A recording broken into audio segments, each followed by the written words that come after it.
Kamusta po kayo? Bago po ang lahat, first things first.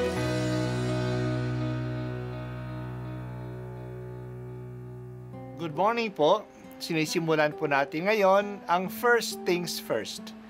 At dito po, tinatalakay natin sa unang bahagi ng umaga natin ay ang first readings na binabasa po sa banal na misa.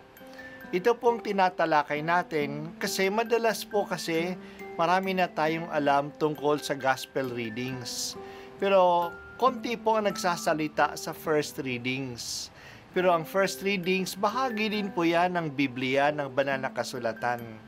Kaya susubaybayan po natin ang mga first readings. Basahin po natin at kuminsan kailangan ng basahin ng 2 o 3 beses bago maintindihan kasi hindi po tayo familiar sa mga istorya at sa mga kaisipan na tinatalakay dito. Ang pagbasa mula sa mga gawa ng mga apostol. Noong mga araw na iyon, nagsalita pa sina Pedro at Juan tungkol sa kanilang pinagaling nang dumating ang mga saserdote, ang kapitan ng mga bantay sa templo at ang mga Saduseyo. Galit na galit sila sa 2 apostol sapagkat ipinapahayag nila sa mga tao na si Jesus ay muling nabuhay at ito ang katunayan na muling mabubuhay ang mga patay. Kaya't dinakip nila ang 2, ngunit ikinulong muna hanggang kinabukasan sapagkat gabi na noon. Gayunman, marami sa nakarinig ng kanilang pangangaral ang sumampalataya kay Jesus at umabot sa 5,000 ang bilang ng mga lalaki. Kinabukasan, nagkatipon sa Jerusalem ang mga pinuno, ang matatanda ng bayan at mga eskriba, kasama nila si Anas na pinakapunong saserdote, si Caifás, si Juan, si Alejandro at ang buong angkan ng pinakapunong saserdote. Pinaharap nila ang mga apostol at tinanong, "Sa anong kapangyarihan o kaninong pangalan ninyo ginagawa ang mga bagay na ito?" Sumagot si Pedro na puspos ng Espiritu Santo, "Mga pinuno at matatanda ng bayan, kung sinisiyasat ninyo kami ngayon tungkol sa kabutihang ginawa namin sa lumpong ito at kung paano siya gumaling, talastasin ninyong lahat at ng buong Israel na ang taong ito'y nakatindig sa inyong harapan at lubusang gumaling dahil sa kapangyarihan ng pangalan ni Jesucristong taga Nazaret. Siya'y inyong ipinako sa krus, ngunit muling binuhay ng Diyos. Ang Jesus na ito, ang batong itinakwil ninyong mga tagapagtayo ng bahay, ang siyang naging batong panulukan. Kay Jesus lamang matatagpuan ang kaligtasan, sapagkat sa silong ng langit ang kanyang pangalan lamang ang ibinigay ng Diyos sa ikaliligtas ng tao." Ang salita ng Diyos. Salamat sa Diyos.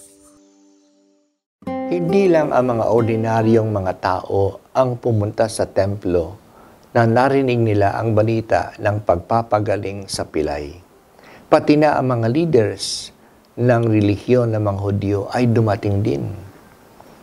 Ang mga dumating ay ang mga pare, mga gwardya ng templo, mga Saduseyo. Tandaan natin na ang mga Saduseyo ay isang pangkat na mga Hudyo, mga leaders sa mga Hudyo na hindi naniniwala sa muling pagkabuhay. Kaya nung mabalitaan nila na si Jesus ay muling nabuhay, mas lalong nagulat at siguro nagalit pa sila. Nagalit sila na itinuturo ni Pedro at ni Juan ang tungkol kay Jesus na muling nabuhay. Pero maggagabi na noon, kaya ipinakulong na lang nila ang 2 upang imbestigahan sa kinaumagahan. Pero hindi mapigilan ang pagkalat ng himala. Mas lalong dumami ang naniwala, kaya umabot na si 5,000 ang naniwala kay Jesus. Kinaumagahan, dumating ang mga pinuno ng bayan, kasama na sina Anas, Caifás, Juan at Alejandro at mga maraming matataas na ranggo sa kanilang kapulungan. Tinanong nila ang 2, sa anong kapangyarihan nagawa nila ito? Kinuha ni Pedro ang pagkakataong ito na magsalita tungkol kay Jesus. Ang pinapatay nila, ngunit muling binuhay ng Diyos. Sa kanyang kapangyarihan nangyari ito.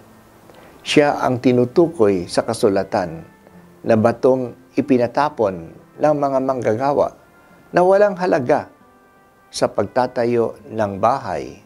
Pero ito pala ang panulukang bato ng buong struktura. Binaliwala si Jesus ng mga leaders. Pinapatay bilang walang halaga. Pero siya pala ang pinakamahalaga.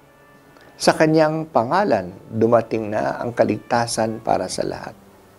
Matapang na nakapagsalita si Pedro sa harap ng mga leaders sa kapangyarihan ng Espiritu ni Jesus. Ngayong panahon, hindi kaya tayo ng maglakbay na sama-sama sa simbahan in a synodal way. Ang ibig sabihin ng synod ay sama-sama sa paglalakbay. Sa paglalakbay ng sama-sama, dapat nating pakinggan at pansinin kahit na ang mga maliliit at ang mga inaakala ng mga tao na hindi mahalaga. Makinig tayo sa Espiritu Santo na madalas gumagamit ng mga tao at mga pangyayari na akala nating walang kwenta, pero mahalaga pala sa mata ng Diyos. Kaya pansinin, pakinggan at isaalang-alang natin ang lahat. Iba talaga kung kumilos ang Diyos. Ginagamit ng Diyos ang mga tao na hindi pinapansin upang itayo ang kanyang kaharian. Ginamit ng Diyos ang taong pilay na nagmamalimos lang sa templo upang tawagin ang pansin ng lahat, pati na ng Sanhedrin. Ginamit ng Diyos ang mga apostol, mga taong probinsyano na hindi nakapag-aral upang magpahayag ng magandang balita, pati na sa mga leaders. Ginamit ng Diyos si Jesus na itinakwil ng mga leaders at pinapatay pa nga upang magbigay ng kaligtasan sa lahat. Ngayon, baka ginagamit ng Diyos ang mga katutubo, ang mga pulubi, ang mga out-of-school youth, ang mga drug addicts upang pukawin ang kamalayan ng simbahan at ng lipunan. Maging palaging bukas tayo sa pagkilos ng Diyos, sa pagkilos ng banal na Espiritu. Bigyan mo po kami, Panginoon, ng kababaang loob na tanggapin ang lahat sa aming sama-samang paglalakbay sa simbahan at pakinggan ang lahat. Maaaring nagsasalita kayo sa pamamagitan nila.